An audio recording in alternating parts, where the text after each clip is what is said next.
Even when Steve suddenly shares he was abandoned by his father as a child. Jeff wonders why Steve never leaves the facility like Mark does, and Steve answers he can't because this project is his one true love.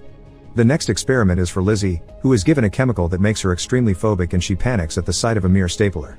Afterward, she shares her trauma and shame with Jeff.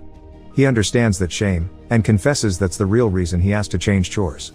Lizzie doesn't understand why they keep saying yes just for a few luxuries, so Jeff explains he thinks he deserves it and tells her the whole story of the incident. That night many months ago, Jeff's drunk driving not only killed Adam, it killed Emma as well. Since then, he's been consumed by guilt.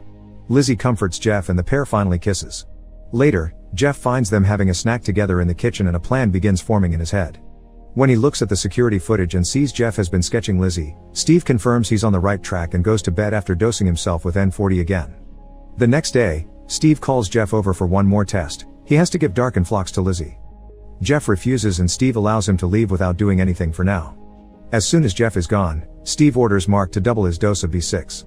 However, when Mark arrives at the room, Jeff confronts him with the truth. He knows there's no committee and B6 isn't a placebo. Whatever it is, that's the only chemical Steve truly cares about.